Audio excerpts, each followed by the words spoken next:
မြတ်စွာဘုရားဘာမိန့်ရှိတော့ဆိုအေးတဲ့မင်းတို့အချုပ်ပြောလိုက်မယ်ရဟန်းတန်ဃာတွေကိုသင်တို့မှအချုပ်တစ်ခုပြောလိုက်မယ်တစ်ခုအရေးကြီးတာပြောမယ်ဟန္တဓာနိဘိက္ခွေအာမန္တယာမိဩမင်းတို့ကိုပွန့်ပွန့်လင်းလင်းပဲပြောလိုက်မယ်ဘာလို့ဝယဓမ္မသင်္ခါရတရားဆိုဘယ်တော့မှမမြဲဘူးအားလုံးကချိန်တန်ရင်ပျက်စီးသွားမှာဖြစ်တယ်ဆိုတာကိုမမေ့ကြနဲ့လောကလူတွေကနော်သာဝရလို့ထင်ပြီးတော့မိမိလျော်ရော့နေတတ်ကြတာကိုဒါကြောင့်မို့မြတ်စွာဘုရားကဝယဓမ္မသင်္ခါရကံစိတ်ဥတုအာရလို့ဆိုတဲ့အကြောင်း၄ပါးနဲ့ပေါင်းစပ်ထားတယ်တခြားအကြောင်းတွေဟေတုပစ္စည်းအာရမဏပစ္စည်းစတဲ့အကြောင်းတရားတွေနဲ့ပေါင်းစပ်ပြုပြင်ထားတဲ့သင်္ခါရတရားမှန်သမျှ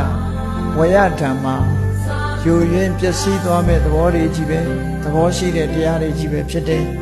အဲ့တော့ဒီလိုမခိုင်မြဲတဲ့တရားတွေပေါ်မှာတတိထားဖို့အပ္ပမဒိနတမ္ပါဒိဋ္ဌကိုလုံးတဲ့လုံးတိုက်တဲ့အရာတွေဘာတွေရှိတယ်ဆိုတာကိုယ့်ဘာကိုတတိထားပြီးတော့ကြင်ကြံကြိုးကိုအားထုတ်ကြရမှာဖြစ်တယ်လို့မြတ်စွာဘုရားကအရေးကြီးတဲ့မိန့်ကြားချက်ကိုဝေသာလီမဟာဝနတောဥဒ္ဒေကဒီကုဒါဂရသာလအကြောင်းဥပဋ္ဌာဏသာလစီဝေခမ်းမကြီးတဲ့မှာရဟန်းတော်တွေကိုဆုံးမဩဝါဒပေးခဲ့တာသာသနာတော်အတွက်မြည်မြအရေးကြီးတယ်ဆိုတာအားလုံးတရားချစ်ခင်သူတော်စင်ပြိဋ္ဌာန်ပေါင်းတို့သိရှိနားလည်နိုင်ကြပါတယ်မြတ်စွာဘုရားရဲ့အရေးကြီးဆုံးသာသနာလို့ခေါ်ဆိုရတဲ့တရားဟာအခုပြောရတဲ့တတိပဋ္ဌာန်၄ပါးသမ္ပပဋ္ဌာန်၄ပါးအဋ္ဌိပတ်၄ပါးဣန္ဒြေ၅ပါးဘူ၅ပါးဘုဇင်9ပါးမဂ္ဂင်10ပါးသာနဲ့ဖြစ်တယ်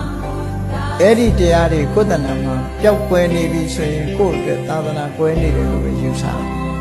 အဲ့ဒီတရားတွေကိုယ်တဏ္ဍာမှာထိုက်တဲ့လောက်ရှိနေထိုက်တဲ့လောက်သာသနာတည်တယ်လို့ယူဆတယ်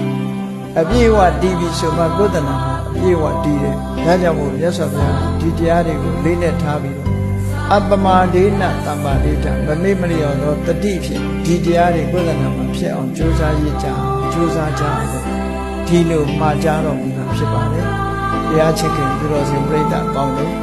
မြတ်စွာဘုရားအရေးကြီးဆုံးဖြစ်တယ်ဒီစကားကိုမိန့်ကြားပြီးတော့အခုလိုမှာကြားတာကိုမှတ်တတိယဖို့တို့ကိုလည်းပဲဒီတိုင်းမှာကြားတယ်လို့စိတ်ထဲမှာခံစားနားလည်ပြီးမြတ်စွာဘုရားရဲ့အဆုံးအမလိုက်နာကျင့်သုံးနိုင်ကြပါစေကုန်သတည်း